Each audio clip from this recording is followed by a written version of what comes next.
Bonjour à tous et bienvenue dans notre émission Sinor, Terre d'avenir. Aujourd'hui, préparez-vous à ouvrir les portes des structures de lecture publique et à découvrir comment elles nous invitent à apprendre autrement à travers des activités interactives, innovantes et surtout accessibles à tous. Vous êtes prêts?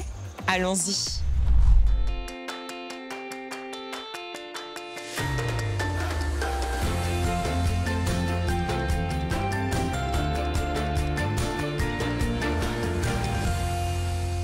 Vous connaissez sûrement les bibliothèques et les médiathèques de vos quartiers, mais peut-être pas sous tous les angles.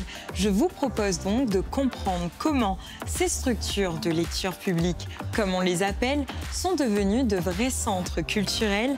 Voici un aperçu de ces lieux où le savoir se partage et où tout le monde est bienvenu. La Sinor est fière de disposer de lieux emblématiques tels que la médiathèque Aimé Césaire, la bibliothèque intercommunale Alain Peters et Alain Lorraine sont des lieux uniques qui sont une passerelle vers la création, la culture et le savoir. On a tous le même objectif, c'est favoriser la culture à tous, quel que soit leur âge, leur lieu, leur qualité, leur environnement. Il y a des expositions, des conférences qui sont organisées, des ateliers pédagogiques et créatifs, mais c'est un peu créer de la vie dans les quartiers. Nous préparons l'avenir de nos jeunes. Et aussi, nous voulons renforcer les liens sociaux et faire briller notre territoire au-delà de la Réunion. La gestion de l'organisation, c'est la Sinor entièrement. Que ce soit le personnel, que ce soit le fonds, que ce soit le bâti, tout est géré par la Sinor. Je vais vous parler en quelques mots du site internet de la lecture publique qui regroupe les bibliothèques et médiathèques du territoire de la Sinor, c'est-à-dire de Saint-Denis, de Sainte-Marie et de Sainte-Suzanne. Ce site existe depuis 2020 et en vous connectant à l'adresse lecturepublique-sinor.org, vous pouvez accéder à un ensemble de ressources disponibles 24 heures sur 24. Vous pouvez donc savoir si un document est disponible, où il est disponible. Vous pouvez également savoir quelles sont les animations proposées par les bibliothèques et médiathèques et surtout avoir accès à des contenus numériques, des ressources numériques. Donc vous pouvez avoir accès à une plateforme d'auto-formation. Vous pouvez avoir accès également à une plateforme de presse numérique et bien sûr une plateforme de livres numériques en streaming. Et puis nous avons également nos équipes au niveau de la Sinor à créer des contenus, notamment Criquet Causé qui est une série de portraits d'auteurs de la Réunion. Alors pour connaître tout cela, rendez-vous sur lecturepublique.sinor.org.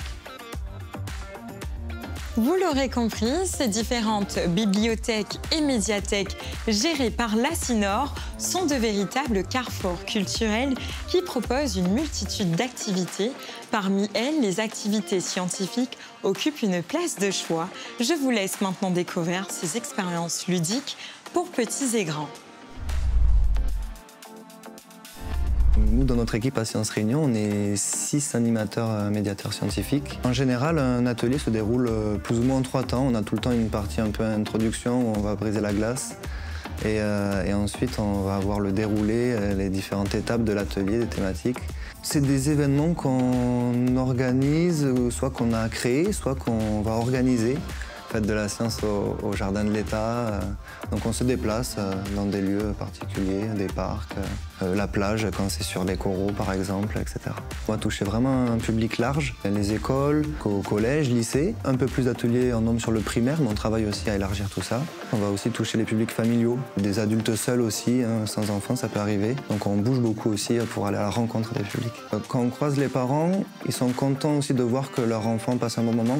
On organise des ateliers toutes les semaines. Pendant les vacances, on était un petit peu fermé. Après, ça varie en fonction des événements, donc vacances, période scolaire, week-end, grand week-end, et en fonction de tous les événements liés à la culture scientifique. Alors oui, elle participe, donc c'est un atelier de chimie et la bibliothèque met à disposition par mail chaque mois toutes les activités qui auront lieu et nous l'inscrivons assez régulièrement. Donc cela lui permet de passer un bon moment et moi de vaquer à mes occupations. En général, en fait, elles sont programmées les mercredis matins et samedis matins. Nous essayons de l'inscrire en fait assez régulièrement en fonction de ses amphis et de ses appétences. Des ateliers en fait en chimie, donc en sciences, mais vous pouvez aussi avoir des ateliers en fait de lecture et des ateliers théâtre. Et puis c'est aussi l'occasion de rencontrer de nouveaux camarades. J'encourage vivement en fait les parents à faire de même parce que c'est vraiment un véritable bonheur en fait de faire participer les enfants à ces ateliers. Voilà, on arrive à la fin de notre exploration de ces lieux pleins de vie où la lecture, la culture et même la science s'y mêlent pour éveiller notre curiosité. J'espère que cette émission vous a donné envie d'aller y faire un tour.